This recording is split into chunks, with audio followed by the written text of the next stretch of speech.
Tetairoa McMillan is a wide receiver that I think is going to be quite controversial as we walk into the remaining part of the draft preparation, walking into the 2025 NFL draft, the real NFL draft. Where does he go? What teams are maybe letting him slip a little bit on their board? Is Emeka Egbuka a much better options? We're gonna break all that down and more. We've got some breaking news regarding Tetairoa McMillan. Tet McMillan does not watch film. He does not watch football, and he doesn't like watching film. And I've been getting DM'd like crazy on this topic. Here's the report, one of the many reports on it, where he was on a podcast and he was asked, do you watch film? He says, I don't like watching film either, after he said, I don't like watching football. And he says, I don't ever need to watch it myself because we go over film as a receiver group. And then he went on to say, I don't like watching film. I don't like watching football. So this has caused a lot of controversy because it's making him slip in the eyes of many NFL teams. And what we got to do is circle in here and discuss how much can this affect him. Can a player reach elite levels without wanting to watch film? And again, I think at the NFL level, he'll be forced to. I'm not saying he's going to elect to not watch film ever. But is this a type of player that has the right type of mentality to consume defensive schemes, to watch other defenses day in and day out? A guy like Devontae Adams would, glue himself, to the film room.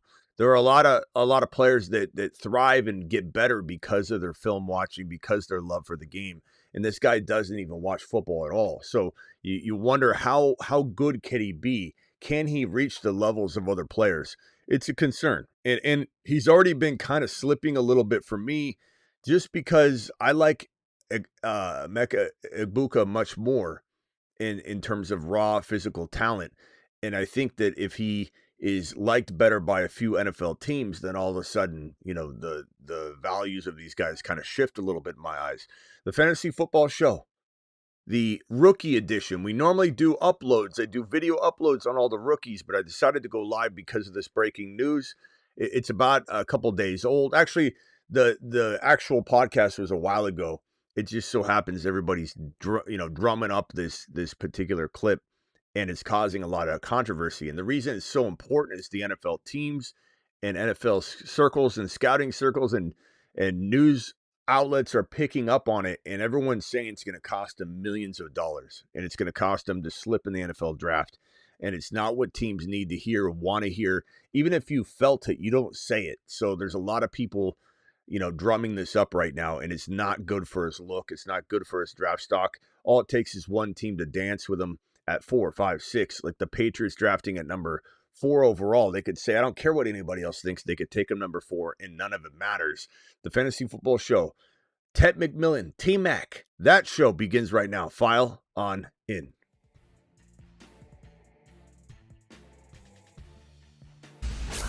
Live from the FantasyFootballShow.com studios. It's the Fantasy Football Show. Live! Monday through Friday, 8 p.m. Eastern. Smitty is also live whenever news breaks. Okay, so here we are, and someone says, is anyone getting a lag? Is anybody else getting a lag? I don't think there's a lag reported by anybody else, but you, Garrett, you might want to refresh your Wi-Fi. Get off the Walmart Wi-Fi. Get on something positive. Just swipe down and turn your Wi-Fi off and watch on your 3G or whatever. All right, so we got to discuss this news report. Again, a lot of people freaking out in regards to the where's my audio here? Oh, there it is. A lot of people in regards to the Tet McMillan not watching film situation, and his values dropping. His values dropping across a lot of NFL circles. Now, like I said, all it takes is one team to dance and say, give me Tet at 4. Give me Tet McMillan at whatever pick. Let's go through the NFL draft and say, where could he go? He could go to, it's possible he could go to New York, but probably not. It's really New England, I think, is where the potential of Tet going starts. Jacksonville, totally in the cards. These two teams are in the mix, but has this news soured his ability to go that high? Maybe. The Carolina Panthers very much might look at Tet McMillan. But there's a lot of Matthew Golden buzz right now that I don't believe is warranted as Emeka Egbuka, who I think is a better prospect. I think he's the one that should be rising to the 2 spot. Travis Hunter's the clear number 1. There's no debate. I don't care what anybody says. Travis Hunter is the best wide receiver in this draft class, and it's not even close. This guy right here, Ted McMillan, you could make arguments is the number 2. I'm not saying you're crazy for having him 2 at all, but there's no debate. Travis Hunter is the number 1. It's not close. I don't physical talent. And the weird part is fantasy football circles everywhere are leaving him out of rookie rankings, I think because they're scared to put their name and face to like a bold take on a player that might play less receiver than they want. So they're like, we'll wait until after the draft to see if he's drafted as a wide receiver. I'm not doing that. This guy's going to T-Mac playing 4D chess. No, he's not, bro. You know how much money this is costing him? What do you mean playing 4D chess so he can calculate where he's going to slip to and that he wants to slip? What player wants to fall in the draft, bro? Nobody. No player wants to strategically slip into the 15, 16, 17. That is the wildest take I've heard. I see 2 of you now saying that. Gray as well. And both these guys, no offense, guys, if you're here every day, but I don't even recognize you. I don't even recognize you. New? What is this? Is it a ploy to get him to fall to a better team? What are we doing back there? You guys playing checkers? While we're playing chess over here. I don't know what you're talking about. But you're not crazy to like this kid at number 2. I think it's borderline crazy to like him over Travis Hunter. He's nowhere near Travis Hunter's level. Travis Hunter might not play as much wide receiver as we want. We'll cross that bridge as it comes. But I've already explained this in my Travis Hunter video, which you can go look on my YouTube homepage, the main YouTube channel page of mine. You just go to it, right? Load it up. Scroll down, you'll see a playlist row of rookie profile videos. Go watch the Travis Hunter video. Go watch all those videos. But in that video, I explain he may get used, let's say 45 to 50% of the offensive snaps, but guess what? He's going to be used. He's going to be focused and featured on majority of those. So is he going to have less touches? No, he'll be well rested. So don't give me that, oh, he might not play a lot of offensive snaps crap. Hunter is by far and away, oh man. And the funny thing is all these negative comments on Hunter and these comments, no offense, Matthew, I don't recognize you either. Travis Hunter is wide receiver 5. He has little to no ball skills, bro.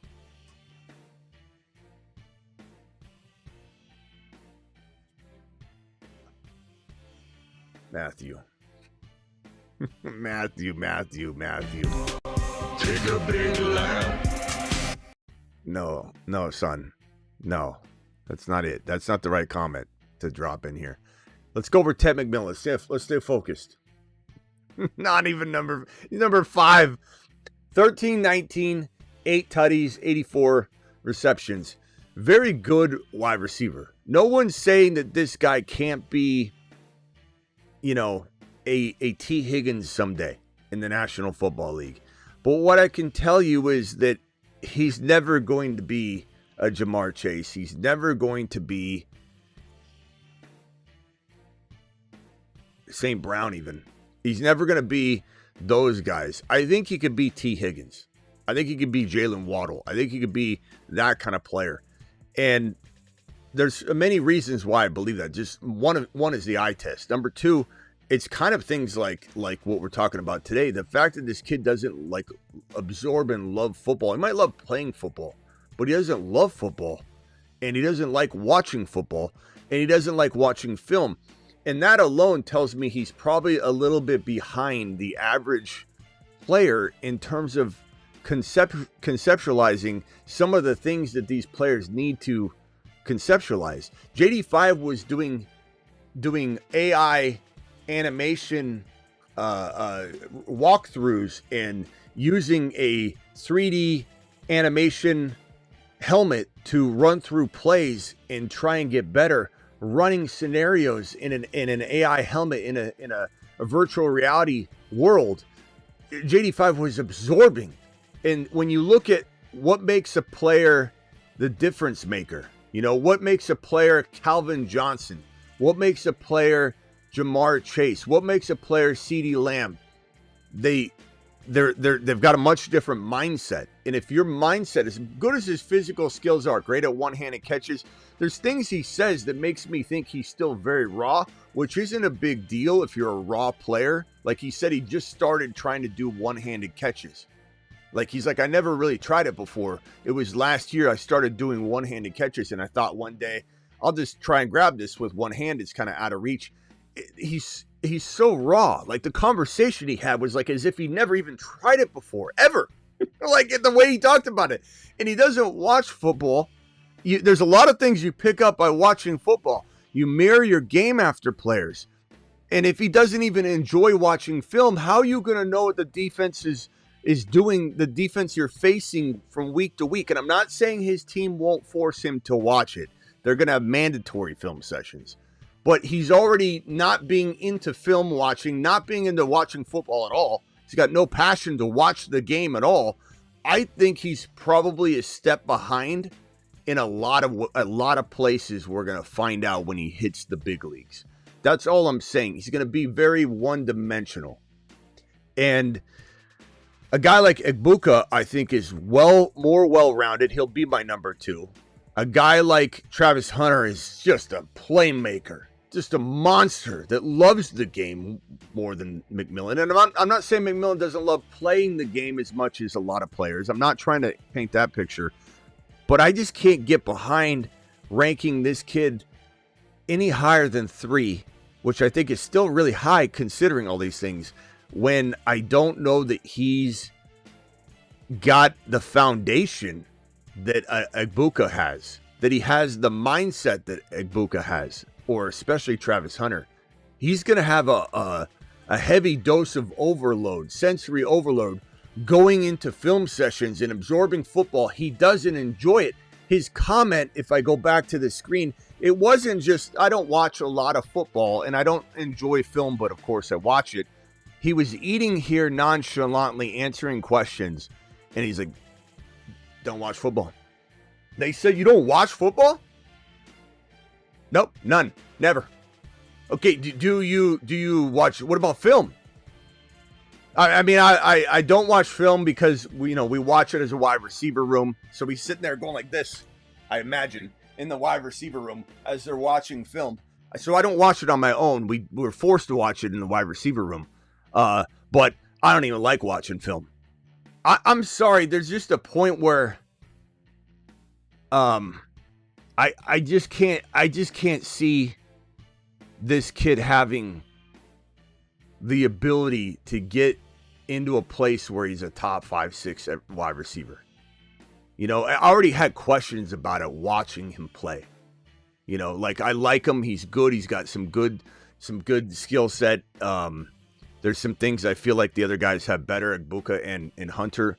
He's got 1,400 yards in 2023, 1,319 last year, 10 touchdowns, 8 touchdowns the year prior. He clearly has a good nose for the end zone. He's good at the jump ball point, pushing off, getting those jump balls, contested catches. He's 6'5". It might be more like 6'4.5", 212 pounds, big player, big target. But it also depends where he goes. If he goes to a place like, you got to keep an open mind. Even I have to keep an open mind. If he goes to a place like, let's pull it up, like Jacksonville, he's never going to be a top 5 wide receiver. BTJ is in his way. He goes somewhere like New England, it's going to be interesting how high he can climb, because he'll be their eventual number 1, if not their number 1 right away. A place like Carolina, same thing. He could eventually be the number 1, if not the number 1 right away. It'll be interesting to see, but at the surface level, there's too many things that have already kind of scared me off from him being my number 2, and this is kind of the last straw. Like I don't think he's gonna be a bad player because of it. I don't think you can write someone off because they don't like watching football and they don't even really enjoy football. But you got to ask someone, how hungry can you be? Like, if he doesn't watch football at all, he said at all, he doesn't watch football. That means he doesn't, probably never will. How hungry can you be? This almost feels like you're just getting a paycheck. How good can you be at any job if you don't enjoy it with a passion to consume it, to consume like you're playing big in the big leagues now. You got to enjoy and understand how to absorb defensive schemes and looking at the team you're playing the next week. That's crazy to me. And it's not just me. NFL scouts and NFL, talking heads too, are all feeling similar. Like this is definitely hurting his draft stock a lot, and it's going to cost him, as people keep saying, millions of dollars and such. I get that DM like constantly, and this is why we went live on this versus me uploading. Is there's too many people that are like concerned about this, that wanted to hear about it from the breaking news, level. So here we are breaking the news. I'll even play you a small audio sample of what he said, and it's just wild. It's so nonchalant, and it's absolutely concerning. And for people to not be concerned about it, it's wild to me. Here's the clip. Here we go. So let me back it up. So he goes, so you don't watch football? He says, not at all. None. You don't watch football? I don't. It's hard to watch film, man, if you don't watch football. Yeah. I don't even like watching film either. He's just eating. He's like, yeah. I don't. He's just eating as that conversation is going on, and then he says, "Is it hard to watch film, man, if you don't watch football?" Yeah. So he's just nonchalantly eating, and it's not like I don't enjoy. It's not the most part of the game that I enjoy. It's like I don't watch football, and he goes, not at all. Not at all. So do you have any heroes? And even when you talk to him about, like he's on a podcast getting talked to, you can tell he doesn't really know a lot about the history of the game. He knows a little bit, and he's brushed up on it, I'm sure, with all the interviews he's done. But you can tell he's kind of like grabbing at straws sometimes when you ask him about the NFL and other players and things. He's kind of like he's been told things, but he doesn't absorb them. There's just only so much. There's only so high someone like that can climb, and if he goes, as BBQ said, to the right situation, maybe he finds it. Maybe the right coach says, let me make you enjoy film. Maybe he comes out of his rookie year going, God, what an amazing coaching staff I have. They got me excited about film. It's actually the part I love the most. Then all of a sudden we can kind of say, okay, let's go in a different direction with this kid's upside and potential.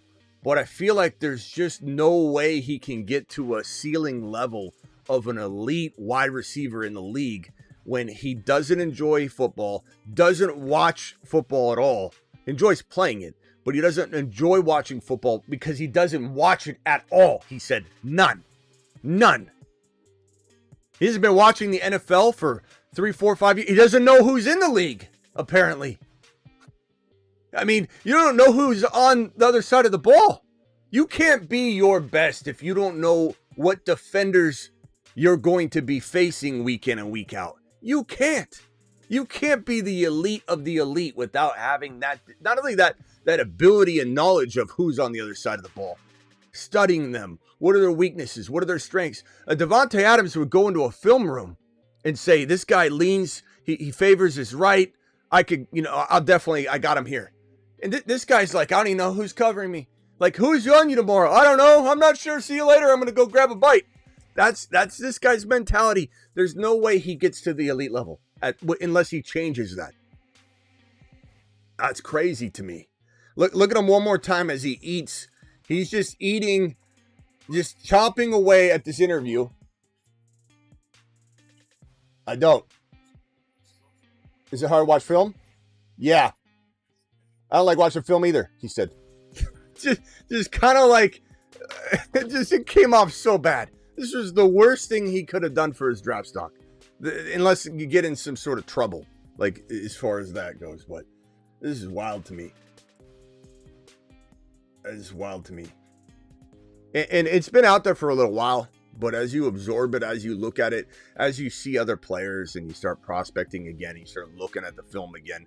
because I'll be honest, I do all my film watching in January, and then I come out with my rankings, and then I rewatch them in the late March to going into April again, just to refresh. And what I see when I watch Emeka Egbuka is a who's the best wide receiver I can comp him to. He looks exciting. Great hands, ability to catch the ball in traffic. Emeka Egbuka, it's like this with him, bro. He's covered. Pretend this microphone is like the defender. He'll catch like a ball, like in between the defender and like a little tiny space like this. That guy's ability to get his hands where the ball is and pull in ball. Like he's the kind of guy that will catch the ball on the other side of the player. And Buka's got amazing hands. St. Brown does come to mind, BBQ. That was one I was going to say. St. Brown fits the bill a little bit. Emeka Egbuka. I like St. Brown. A lot of you were comping to St. Brown. If he feels like a little bit of St. Brown, I would say like a tiny bit of Neighbors meets St. Brown, because he's not quite Neighbors. Neighbors has that alien DNA where it's just everything he does is fluid. Egbuka doesn't have that fluidity throughout his entire game and the strength that Neighbors has. Neighbors has that strength where every cut is just insanely precise and accurate. Egbuka moves like St. Brown and then kind of catches like Neighbors and St. Brown combined. So it's kind of a good comp. Matthew says Neighbors is mid. Okay. Tell us you just started playing fantasy football, Matthew. This is the second comment you've made tonight already. Neighbors is mid, Matthew. Oh, God. I can't imagine putting these receipts out there. It's unbelievable. Josh says Ted is the number one easily. It's probably because you plan to draft him, Josh, and that's okay. I'm not mad at you. Neighbors is mid. Can you imagine? Can you imagine not watching football and say, like, I honestly, Matthew, where's Matthew's comment again? Neighbors is mid. Matthew, I think Ted McMillan watches more football than you. If you think Neighbors is mid, I think you haven't watched a lick. I think you and Ted are playing pool on Sundays at the pool lounge instead of watching ball. But anyways, Neighbors needs a QB for success. Okay, Matthew. I mean, he just got two of them, and they might draft Shedeur Sanders, but that's okay. All right, dial in if you guys want to talk about this, but let's go real quickly over to the Ted McMillan profile and just kind of, again, his numbers 13, 19, and 8 touchdowns last year, 14, 02, and 10. Very consistent with the touchdowns. He's obviously got a good nose for the end zone. Wouldn't surprise me if he becomes T. Higgins. Like everything that I said, he's still good enough that he could become T. Higgins. Like that's a possibility. And that is where the ceiling lies with me. Just because he seems too raw. Even like I said, when he explained part of his game, he did his interviews during the combine week, and he'd go on podcasts and they'd be like, tell us about these one-handed catches. And a typical player at his level with his production would say things like, yeah, it's always come naturally, man. I mean, what do you want me to say? You throw a ball and I can't reach it with two hands, I grab it with one. It's like almost a dumb question, I think, when someone says, tell us about how you catch these one-handed balls.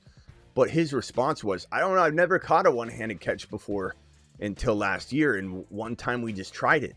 And I was like, wow, I can catch it. It was like, oh my God, did this guy just start playing football? Did he just start playing football? Like, it was the weirdest interview. And that right there rubbed me a little bit the wrong way, just because his answers were very green. And then when this came out, the fact that he doesn't enjoy watching, he doesn't just not enjoy watching football. He doesn't ever watch any football. And he doesn't like watching film and never would if his coaching staff didn't do a group film session, which I imagine, and this is my assumption, but I imagine him just going like this during the whole thing, And I just, those things, they hold me back a little bit. I'm not saying he's a bust. I'm not saying he can't be T. Higgins. Guys, T. Higgins is going at the 2-3 turn right now. So my ceiling for him is still potentially there at that level. That's respect. That's off of his skill set, though. But I just can't. There's some people that think he could be the next Calvin Johnson, the next Jamar Chase. No, I don't see it. There's no room for that anyway. There's no way this guy's slipping into the top 5 with Jamar Chase and CeeDee Lamb and Malik Neighbors and BTJ. And especially when there's still a strong likelihood that he goes to a Jaguars situation, or if he keeps falling because his value's falling, he could fall into that Dallas 12. The Dallas Cowboys have been long tied to drafting Tet McMillan at 12. It's just been the running joke is Jerry's waiting for Tet at 12, but Tet McMillan's going to be gone. But now with all this negative buzz that clearly people are saying, whether you believe it or not to be a case for you, people are saying this on a grand scale that he's going to cost himself handfuls of draft slots based on these comments. And it's not just one, misspeaking. It's him literally brushing off football. Like, don't even like watching film. Never. Like, don't like it. Can't stand it. Do you ever watch football? No, never. Like, what in the hell, bro? Do you know who Calvin Johnson is? Heard of him. And that didn't happen, but I'm sure if you had a conversation with him, be like, hey, you know who Julio Jones is? I mean, I've heard stories. Like, really? What do you mirror your game off? And that's why I say he's green, guys, is because how can you be the best version of yourself if you aren't stealing from what you watch? Like, as a kid and you're watching football, even as, during his college game days, which he watched zero. As you're developing your game in college for the 3 years you're playing, if you're not watching football, you're behind on being able to steal moves. Like you're going to be an NBA player. You're watching these guys do these moves. You go in the backyard and you practice them. You're like, man, the way he dribbled, and you start learning stuff. You add to your tool belt. Tet McMillan has 0% chance of adding skills to his tool belt the same way another person does that is a student of the game. That's kind of what I'm saying. So I can't imagine him coming out of college, going into the pros, and having himself as fine-tuned as he could be. Maybe if he was in a different mind space, he might be ranked really high, and he could be a top 5 or 6 wide receiver. So we'll have to see. And for some of you saying he can grow up and all that, he can grow up and mature, says FF123. Easy, he's freaking 21. Guys, you are still a grown up at the age of 18. You are still, you can do some growing, but at 21, there are some things that you have in place that aren't really going to change. And no one's saying that this guy is a bad person or he has all these off the field problems. He sounds like a great kid, but saying he has time to mature, this has nothing to do with anything. This isn't maturing. This is his way he approaches the game preparation and the way he betters his skill set. This has nothing to do with growing up and maturing. Like, I don't know how many times you've drafted him already, F1, 2, 3 or whatever.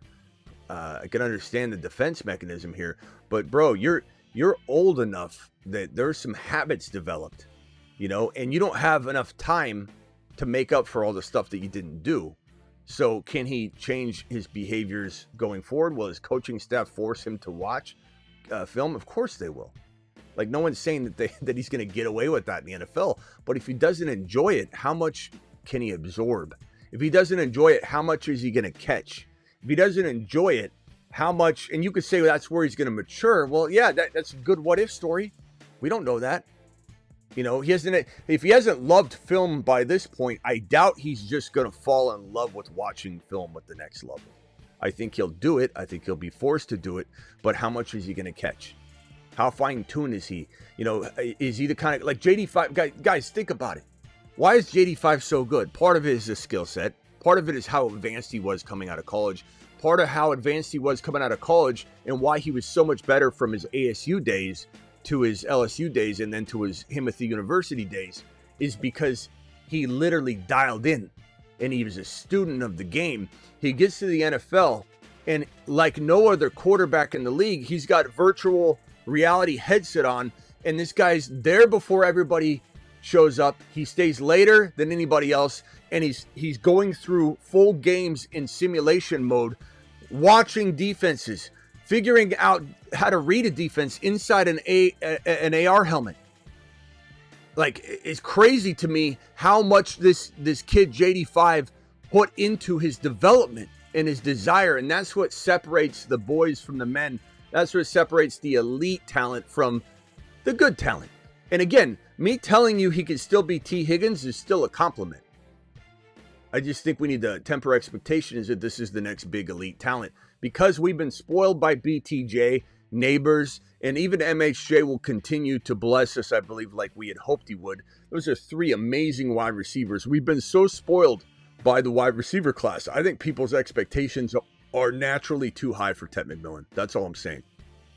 Go ahead, Ron Navy, you're live. What's up? I've got a couple of things. I mean, you got the degree in. Doesn't he kind of like have that like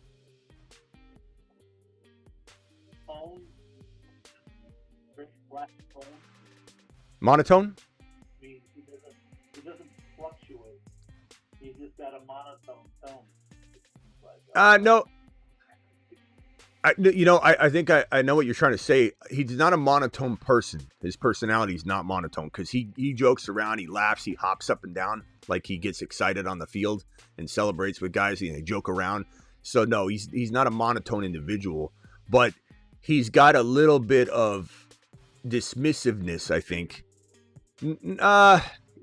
Good example in a way. Oh, someone said they can't hear you. Someone's wanted. Yeah, there you go. You should be better now.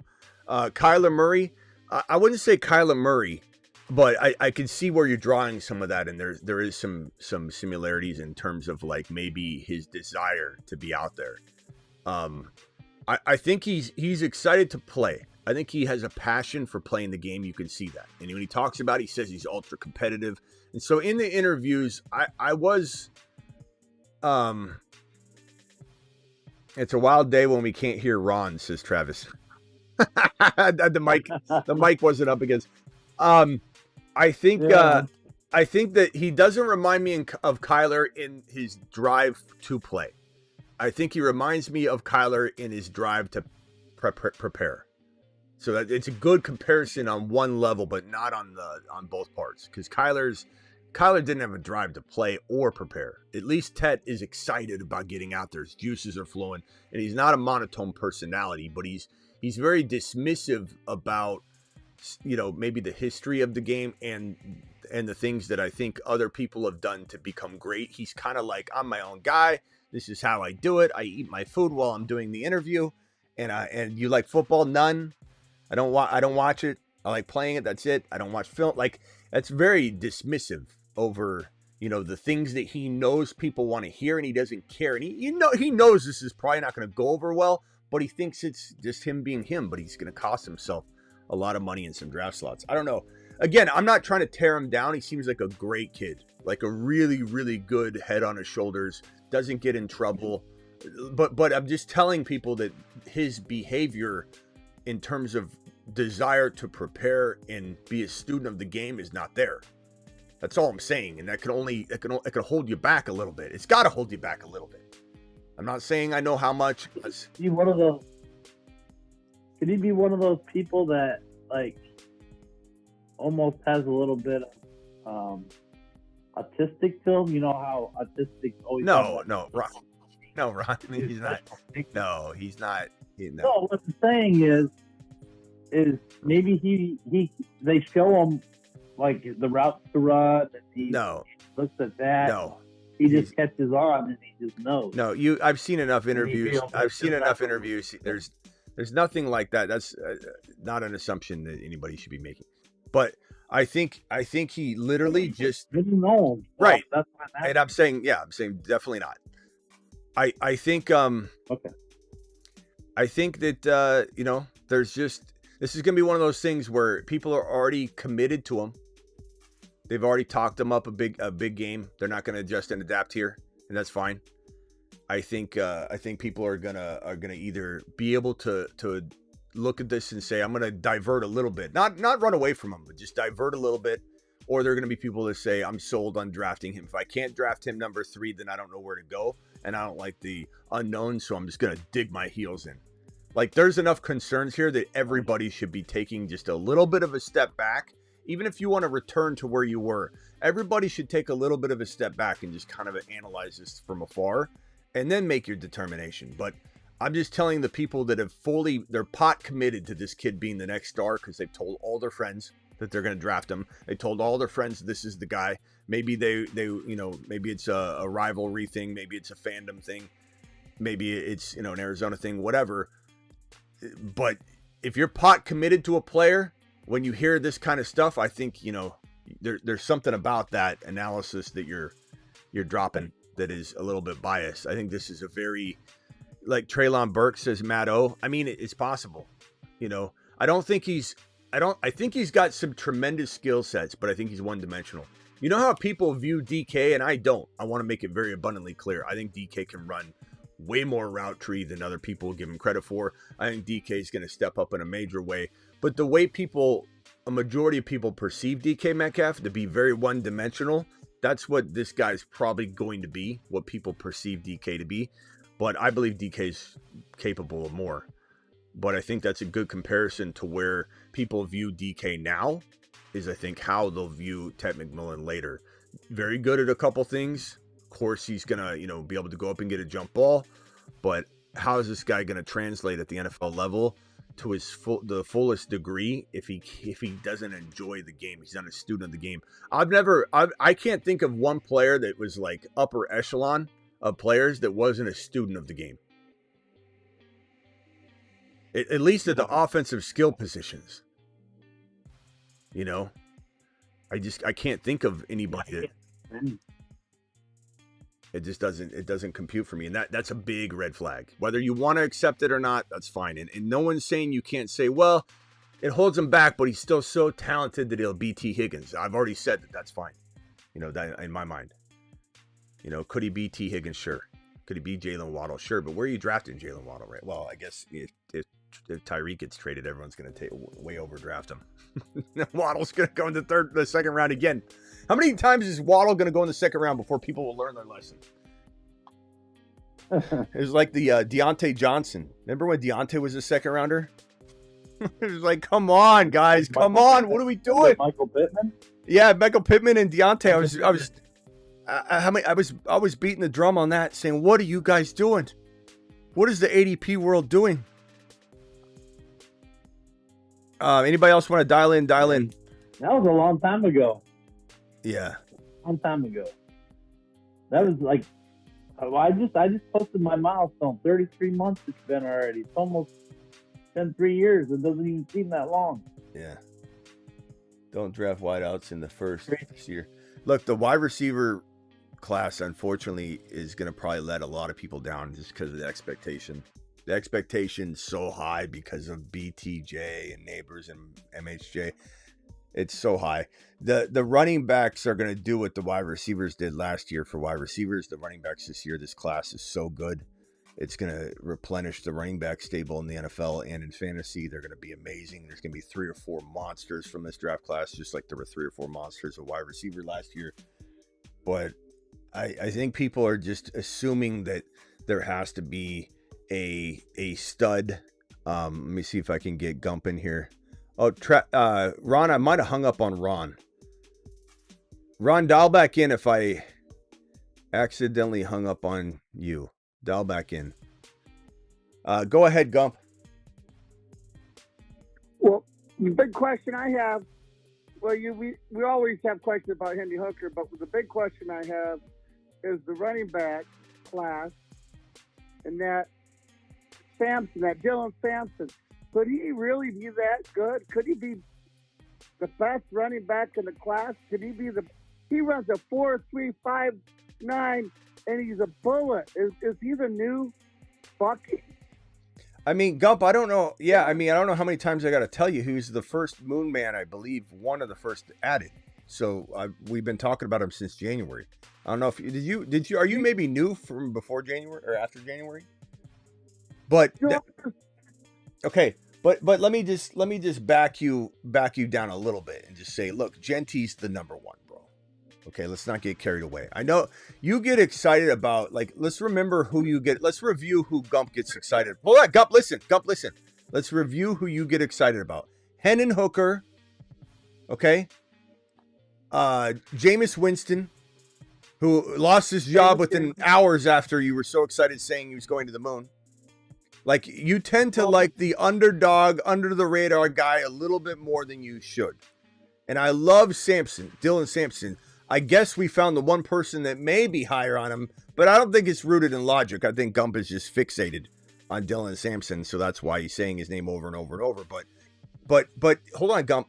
Dylan Sampson is Bucky Irving talented if he gets in the right spot, which is a top 15 overall player, top 18 overall player, Gump. Is that not good enough for you?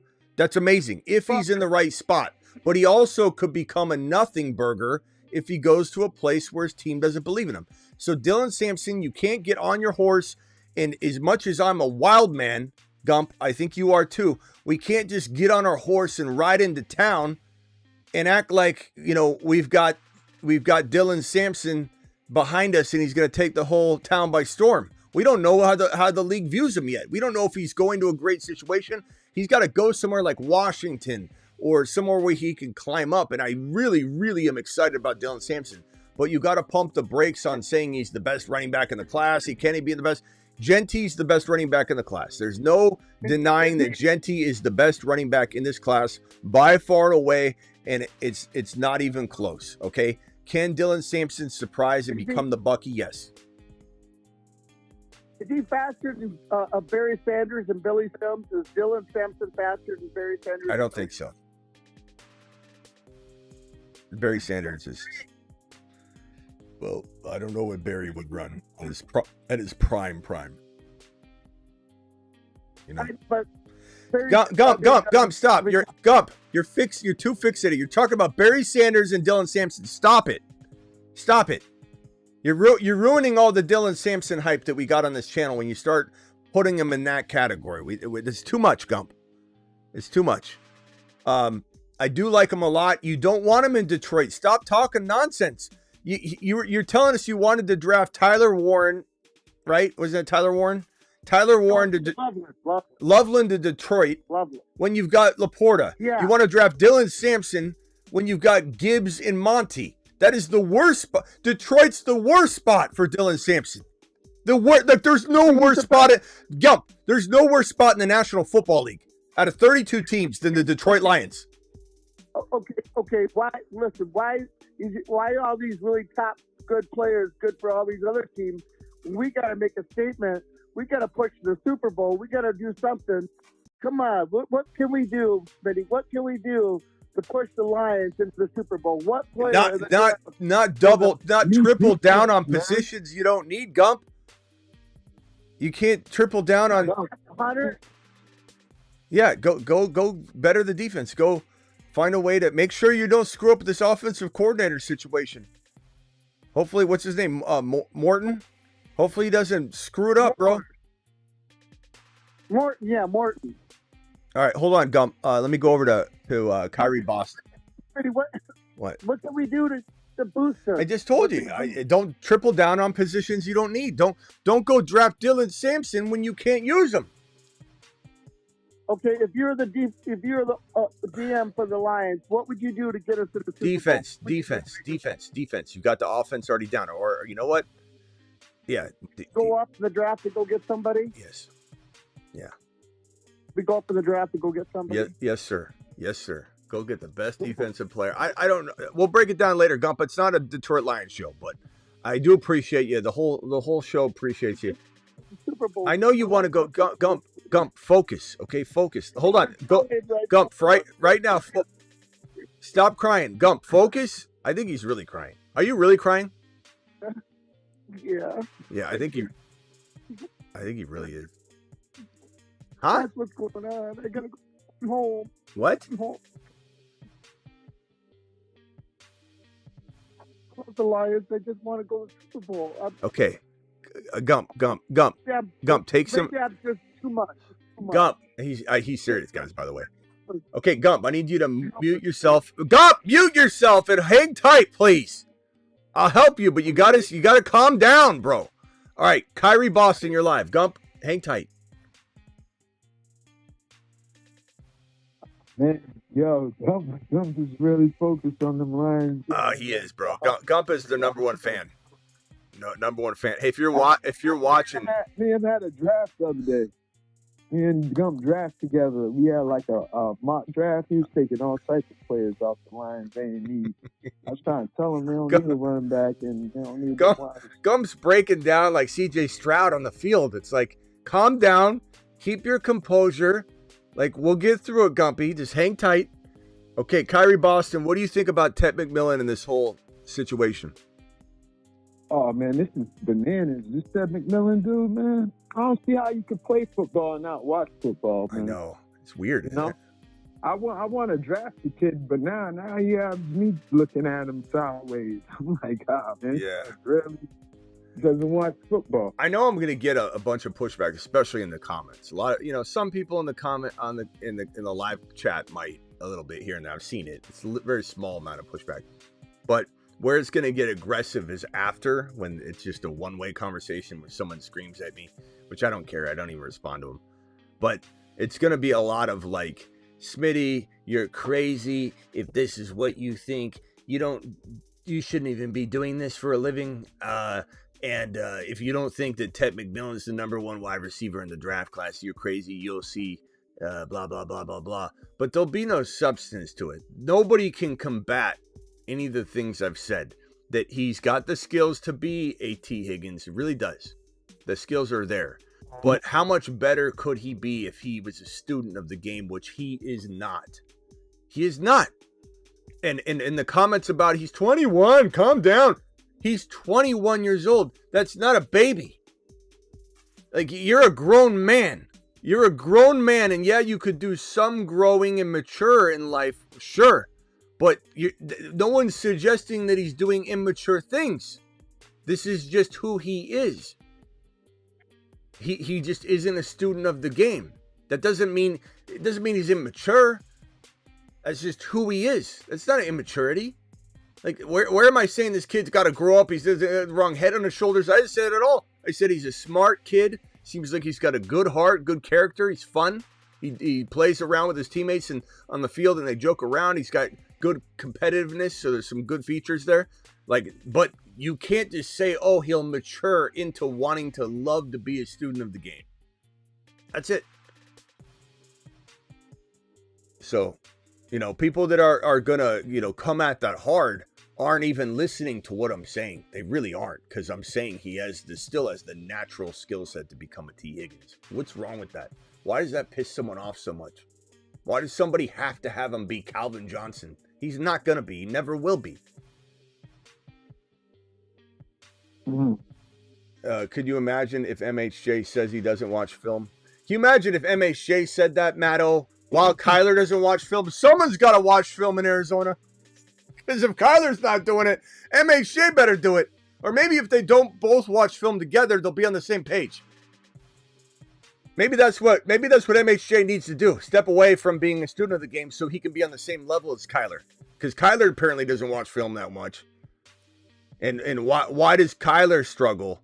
Because he doesn't watch film. Answer that question.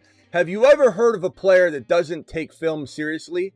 I venture to say there's very few in the National Football League that you've heard about, right? Who's the one big case we have? Kyler Murray. The Cardinals put it in his contract and took it out because everybody made fun of him. But they put in his contract, you need to watch film. And who struggles from game to game and year to year at quarterback that has more talent than anybody but can't put it together? Kyler. Case in point. The one case we have, the biggest case we have, one of the most electric athletes in the National Football League, Kyler Murray, doesn't play consistent football. It makes us question whether he's even good sometimes, and then he's great, then he's not great, then he's great. He's the one example we have of what happens when you don't become a student of the game at the National Football League level. And you're Drew can see over the line then, man. Hello? Well, that's part of it, but That's part of it. I think he's too short, man. He needs that advantage watching film because he's really too short to not have that advantage, man. Yeah. No, he can't. He barely sees over the line. You wish that was a bad analogy, F123, because you were been against my stance from the beginning of the live stream. So I bet you wish that was a bad analogy. You only hope and dream it is because you're pot committed to Ted McMillan at whatever value you got him at. FF123 is like, yeah, not a good point. That was probably the best point. That was probably the best analogy you've ever heard that's ever graced your ears. FF123. In fact, I don't know that I've ever had a better analogy in this show's history than the analogy I just gave you, FF123. And if you don't agree with that, why are you even here? Like, that is the best analogy I have ever had. Kyler Murray didn't want to watch film, doesn't watch film, doesn't take film watching seriously, so much so that they had to put in his contract, you got to watch film, Kyler. If we're going to pay you these $100 million plus, you got to watch film. Who is the guy inconsistent of all that has the most talent? The talent that we all think he could be top 4 or 5 talent-wise, right? Like Kyler walking into last year, he was everybody's breakout quarterback, top 4, top 5 quarterback, but he doesn't watch film. Okay, Travis, you're live. Hey, so I agree with you that, like, you know, it's something to watch, a little bit of a red flag. I think the biggest deal is how much money it could lose him and, you know, draft spots he could drop. One thing I kind of question is, you know, when he starts going on, you know, the top 30 visits or whatever they call them, I wonder if we're going to start to hear things trickle out, whether or not he can process film or not, you know, because they run him through, you know, little trials and drills with film in those visits. So yeah, I'll be curious to see what happens with that. I think that'll shine a little more light on the situation. Yeah, you're probably right, because it's like a language, you know. And if you get in front of teams and then they start speaking this language that you don't know because you're not versed in it, then it's going to shine through. You're right. And again, for the haters of this topic out there, are you remembering as you continue to say things like bad analogy or whatever that I said he could be as good as T. Higgins? Like, does that not computing that T. Higgins is a borderline second rounder right now? Like, that's still good value. That's still respect. That's not calling him a bust. That's not saying he can't be as good as where JSN's getting drafted right now in fantasy football at the top of round 3. So it's wild to me that anybody's even taking this the way that FF123 is, with all of his shares of Ted McMillan that he drafted way too early. You know, or when people in a best ball draft, let's see if we could find this ADP. He's going way too high in best ball, way too high.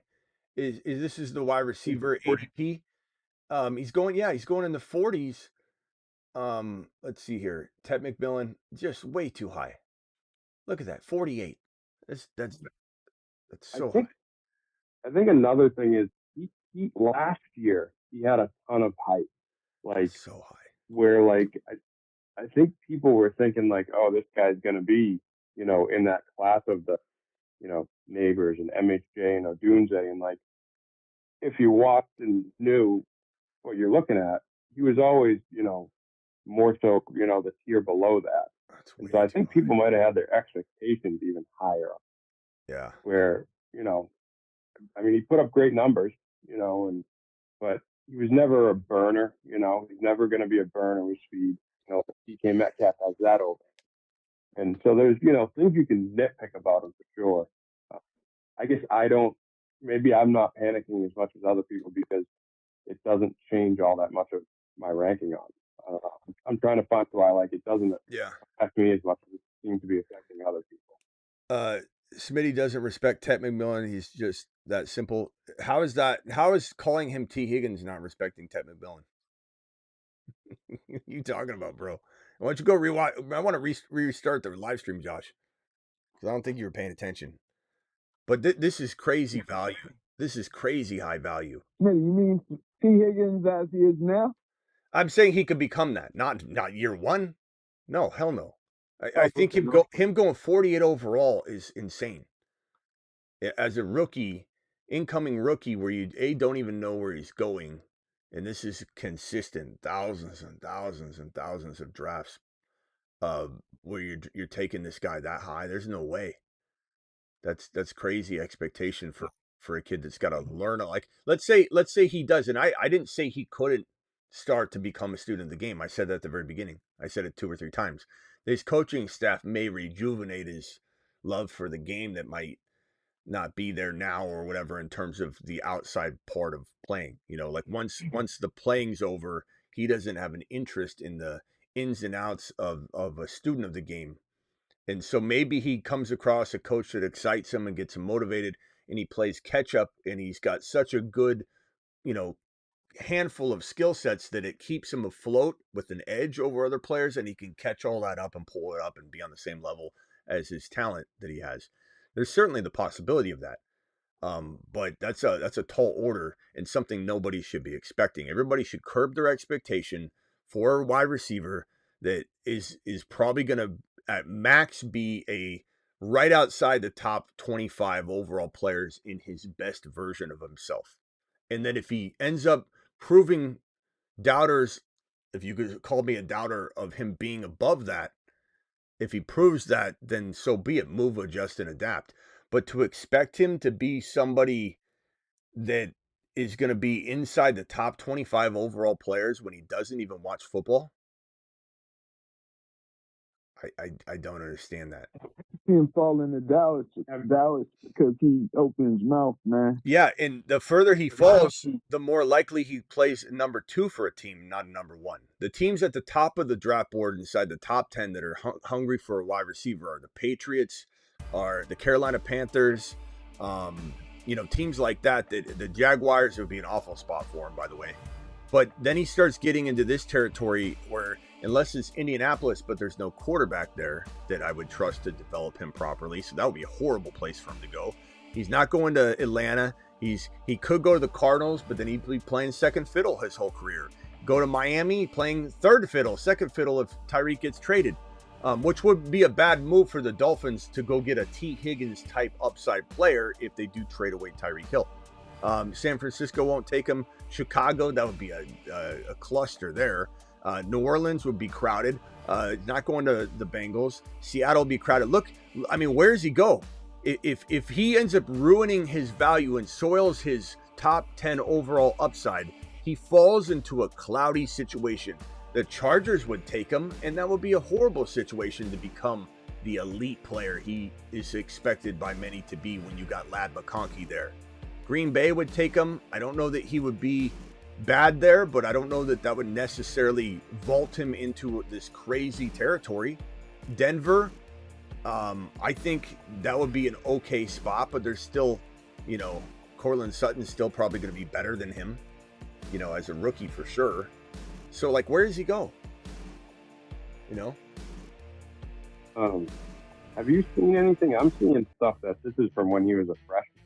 He was 19 years old. I don't know when this interview, like I said, or when I started the live stream, this is an old clip, but it's being drummed up. But he also has done interview. I don't know how old. I don't think it's extremely old, but even if it is, he did interviews where he talked a lot about, his preparation for the game and things like that. So even if it was this particular clip was old, it drummed up the conversation. He definitely has been, he said similar things that has caused people to be like, what is this guy? Does this guy not love the game? Like, what the hell is he talking about? Even when he was talked to about players, he's kind of grasping at straws, about historical stuff in the NFL. But yeah, like I said, the start of the video, this particular clip didn't just happen. People are just posting it now. And a lot of people in the chat not a lot of people, 2 or 3 people were like, this is his plan to fall. No one wants to fall. No. Nobody wants to fall. No. Smitty, do you think that he might have said that at a young age and they're making a big deal out of it? Well, that's what I just explained. I said, no, I don't think that's the case. I think maybe there's a chance that since he said that, changed his tune a little bit. But I don't even know when exactly this clip was. Some people are saying it's really old. And even if it is, like I said, it's not like he's refuted that anytime soon. Or in the recent, interviews. In the recent interviews, he's been very similar and very consistent with how he talks about the historical part of the game. But maybe he'll retire at 30. Wouldn't that be the worst? Be like, yeah, I'm only going to play till 30 when you're in the interview process. And I don't watch film. So here's the thing. Again, if this causes him to fall, there are very few number one landing spots. Like look at everything outside, everything from 10 on.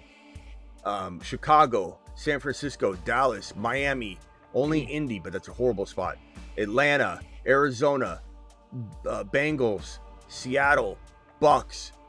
Denver is there's potential there for him to be the one because Sutton's good, but how long is he there? Like could Sutton be overtaken? Sure. Pittsburgh, DK, Pickens that'd be a horrible spot. Lab McConkey, even if they're equals, that's horrible. Green Bay's decent. I still very much like the receiver room to a degree. I think they misuse Jaden Reed. I think Reed is a low end wide receiver one in this league, but they may not view him that way. Obviously Vikings no, Colts no, Rams no, Ravens, that would be crowded as hell, and Lamar doesn't make top 25 wide receivers, so ultimately this would be the worst place.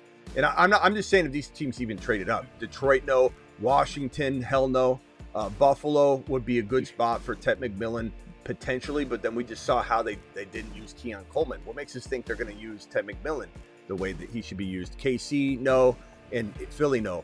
So you're telling me if he does fall outside the top 9, there's a good spot for him? I don't think so. Green Bay would be the only one, and Denver maybe. And to speak on that, it's a good point because I see a lot of reports where a lot of writers and people with different teams think there could be and it would make sense, a solid run on wide receivers in like the 18 to 26 or 27 range, where all these teams need a wide receiver but don't necessarily need a number one. Yeah.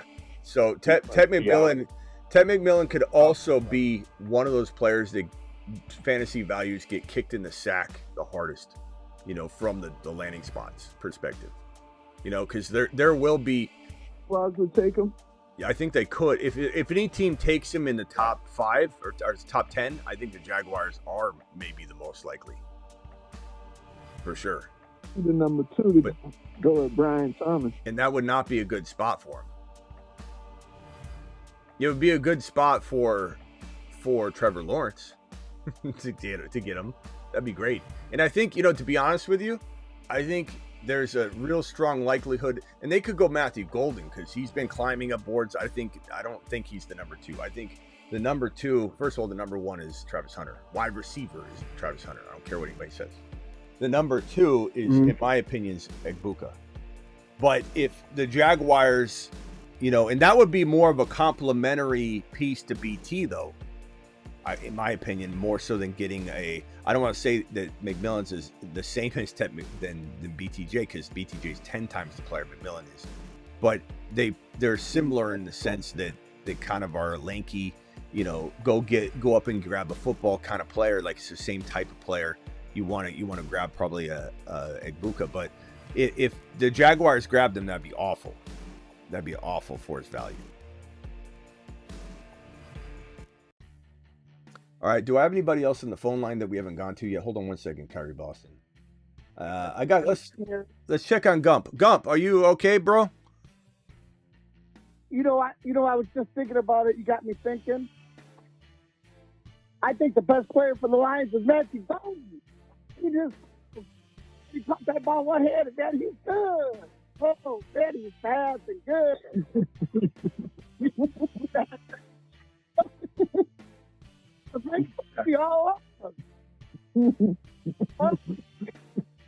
I'd hang up on him if I didn't think it would break him tonight. I know he's really fragile tonight, but what the hell are you talking about, Gump? Golden, Matthew Golden, man. Player of the year. All right, Gump. Lions fan, but I don't want him to get I don't mad. think Gump knows. So how fast is he? Doesn't matter.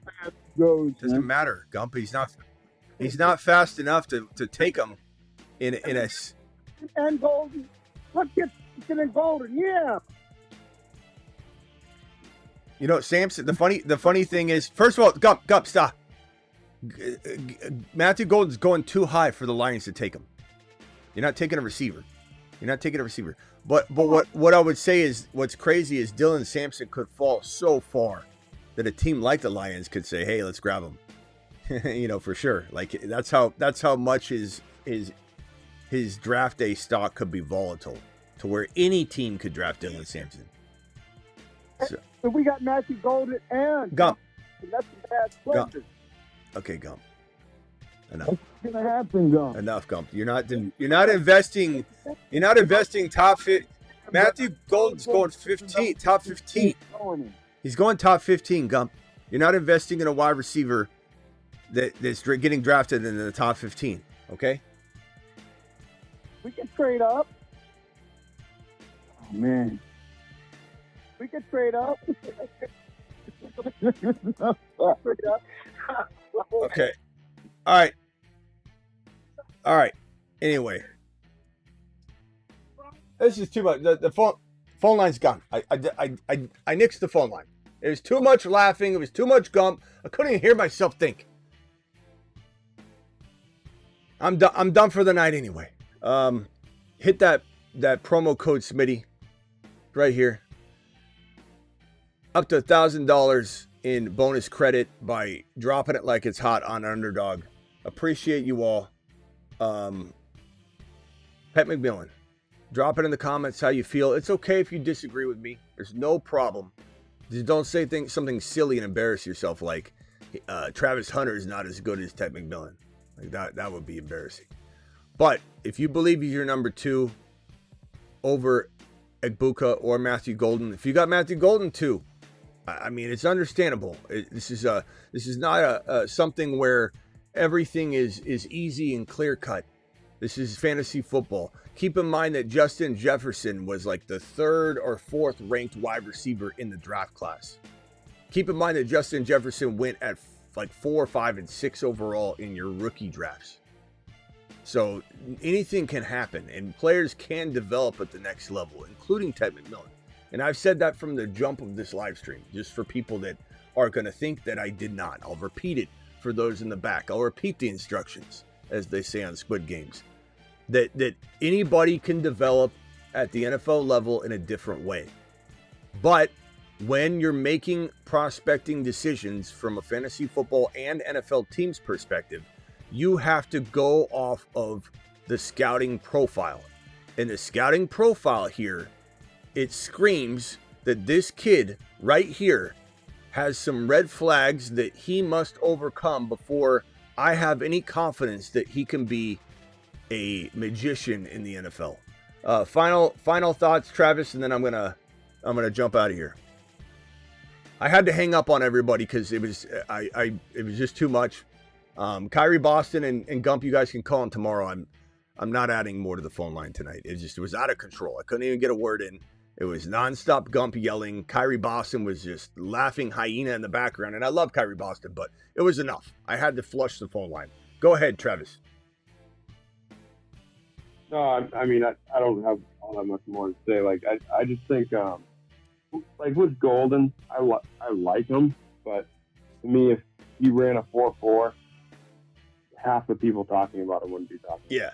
So I think it's a little misleading and a little fraudulent from people on that end, you know. And with Pet, I agree. Like, it's something to watch, but he hasn't really lost all that much stock. And like I said, maybe it's because I've kind of followed along with how you ranked him as like he's not going to be a top 5 guy.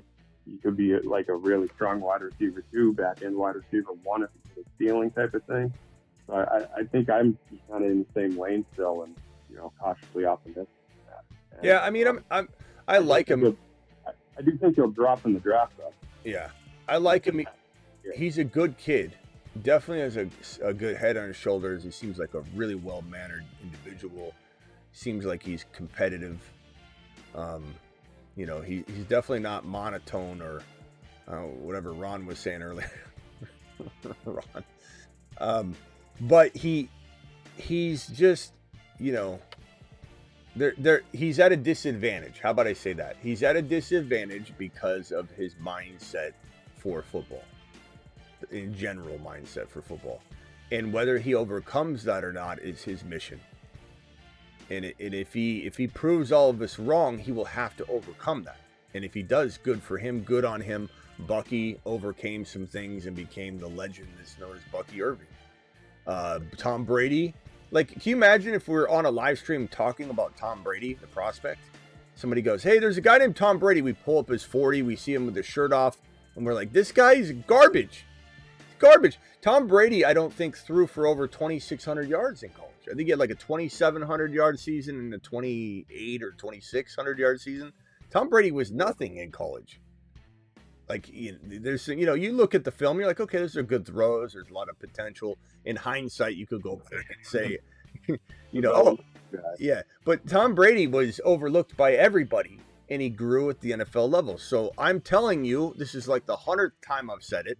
This kid could do that, but he is as a prospect. And when you do prospecting analysis, you have to hone in on what's in front of you here. And you can talk about the what ifs, but right now, as a prospect, there's some red flags that this kid has to accomplish and demolish, or he will be what we're talking about, disappointing. And he has every opportunity to do that. Let's see what he does when he gets to the NFL level. Let's see how far behind he is in terms of watching film and loving to watch film. But, you know, right now, I think it's wild to not at least acknowledge that these risks are present, you know. And if you're like, I still like him and I'm still going to roll the dice, like, I respect that. But when people are acting like this isn't a big deal at all, it's a big deal, because it tells you about how much general football knowledge he could possibly have.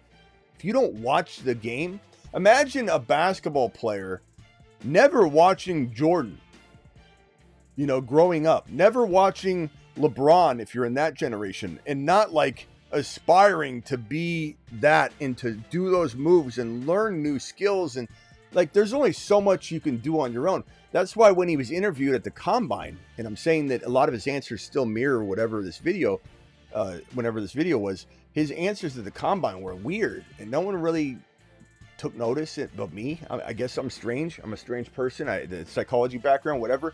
But he said, when they said, how do you grab those one-handed catches? And to me, I'm like, what a dumb question. Like, how do I grab one-handed catches? Why don't you ask me how I breathe? How did you breathe air just a minute ago before you answered that question? Like, it was the dumbest question I thought I had ever heard. How do you catch? What made you good at these one-handed catches? And then all of a sudden, his answer was wild. I just remember like going, "What did he just say?" He's like, "Well, I've never really done one-handed catches or thought to until last year." And I'm like, "Wait, what? Like, how are you on a field and you don't do one-handed catches in high school?" You know, and Pop Warner, and like, how is this like an answer you give? Like, well, I haven't really done any. He's like, the first time I tried it. The first time you tried a one-handed catch? Like, what kind of answer is that? It was almost like he was homeschooled. You know, like when you talk to someone that's been homeschooled and they don't have like some of the normal everyday around the town knowledge. it's like I tried it. The first time I ever tried a one-handed catch was last year, and then I caught it and I was like, oh, this is interesting, and then we kept rolling with it. That's what he said. The homeschooled wide receiver. Yeah. Oh man, that was the first time I've ever heard talk about one-handed catches like that. That is odd. What? I'm very interested now to hear, you know, what comes out of the top 30 visits. I don't know what they call them, but his visits with teams, because stuff always, you know, leaks out, and so yeah. We'll see. Let's see here. What's this? This comment is funny. You said, to be honest, that makes me like him more. To be honest, this is just you justifying your already, high investment. to like him more because of that story means no matter what I say, you're just gonna go, yeah, I'm all in on Tet still. How many shares do I have? Hey Bertha, check the leagues. How many shares of Tet McMillan do I have now? 14? Okay. 14. We're all in. No matter what comes out of your mouth, no matter what they find. 14, 15? Shit, 15. 15 shares. No matter what's said, we like him more. We like him more. He just started using his strong arm. I like him more. He just learned how to catch with one hand. Oh, he's behind the game with his hands. Love it. Like him more. Josh Montez says Smitty's going to eat crow on Tet McMillan. How am I going to eat crow? Is he going to be? Are you saying he's going to be a top 10 overall player, top 15 overall player? Like, go ahead and put that out there then, and then we'll see who eats crow on that.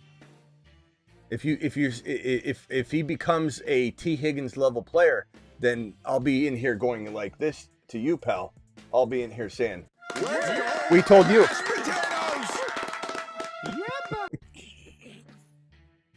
All right. Anyway, Travis, we'll see you later. Yep. Thanks, Smitty. I'll talk to you later. All right, later, bro. BBQ dropping a $10 hauler. We are all here putting in the work and try to gain an edge in draft and win championships. He sounds like a guy who auto drafts. Season comes at you quick. Thank you, BBQ. Appreciate your super chat. You're the man, the myth, the legend. BBQ dropping gifted memberships constantly, dropping super chats constantly. Mashed potatoes! Yeah, buddy. Josh, we told you. Mashed potatoes! Yeah, buddy. Okay, I'll see you all later. I'm sorry for the kind of Debbie Downer rookie video. I know everybody was hoping there would be some glorious Tet McMillan video. Again, to sum it up, to summarize, no one's saying he's a bust. I'm not. I don't think anyone in here is even saying he's a bust. No one's saying he can't become a really good wide receiver 2 for an NFL team, a la T. Higgins. Nobody's saying he can't even reach levels that are borderline top 25 to 30 overall players in fantasy. No one. Not on this show, not me. What I'm saying is this guy is probably too far behind on the edge factor of having an edge on players, hunger, desire for the game, student of the game, to probably vault himself to a level that I believe he isn't currently at yet. He's got some great skill sets, but overall, Egbuka is a much more well-rounded player. Travis Hunter is light years ahead of Tet McMillan on all facets of the game. So this, I think, bias we have for this wide receiver class having to give us a top 15 overall player in the wide receiver department, if it doesn't come from Travis Hunter, it probably isn't coming. And that even goes for Egbuka. Like when I do my Egbuka video and he's the number 2 rookie wide receiver for me, you're not going to hear Egbuka is going to be a top 12 overall player. You're not going to hear Egbuka is a top 15 overall player. You're not going to hear that. You're just not.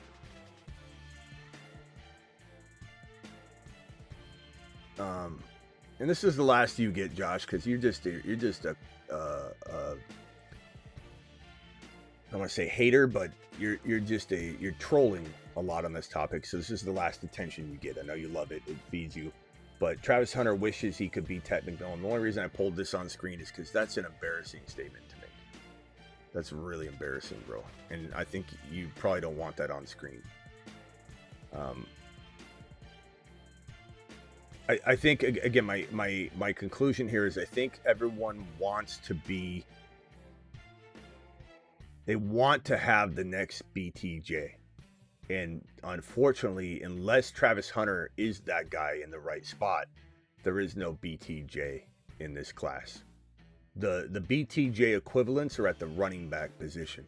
And the quicker everybody understands that and accepts that, the more we can get down to the meat and potatoes, the nuts and bolts about what this wide receiver class is capable of. And Tet McMillan has a role. Tet McMillan has a place. but it's not in round 4 on an underdog draft. I see him sometimes go in round 4 on underdog, promo code Smitty, where you can get up to $1,000 in bonus credit by using code Smitty. Link in description being dropped right now. Join a draft. There's no reason. This is one of the biggest mistake picks in fantasy right now, is going after Tet McMillan at 48 overall, sometimes higher. You're going to get burned at 48 overall on Tet McMillan. He's got upside. He's got a lot of opportunity. He's got a lot of natural skills. He's got a great head on his shoulders in terms of being a human being. But I don't see a player that can crack the top 25, even top 30 of all of the players in the National Football League from a fantasy football perspective, and that's okay. Stop putting that kind of pressure on this wide receiver class. Unless it's Travis Hunter and he's in a great spot, stop expecting a player to come out from this class that mirrors any one of the top 3 from last year. It's either all up to Travis Hunter to be that guy, or there is no guy that's going to be anywhere on the same level as the other 3.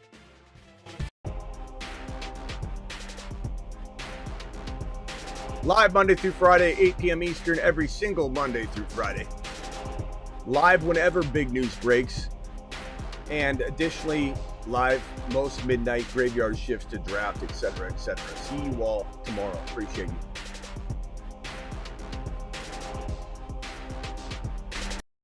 He's BTJ. What you gonna do? He's BTJ. He's gonna put it on you. He's BTJ. Gonna have a good game. He's BTJ. Your mama screams his name. BTJ is going to put it on you. There's not a single thing that you can do. BTJ is going to put it on you. There's not a single thing that you can do. There are handfuls of Saturn, Mars, and Moon men, but only 8 can be supernovas. I give you the 8 best picks in fantasy football. They are the 8 supernovas. They are the 8 supernovas.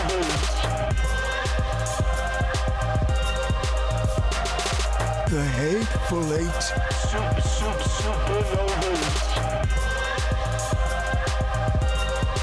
I'm looking at the 8 supernovas.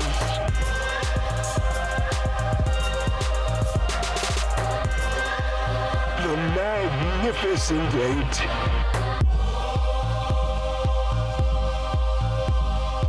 Liftoff of mission 41D, the first flight of the orbiter Discovery, and the shuttle has cleared the tower.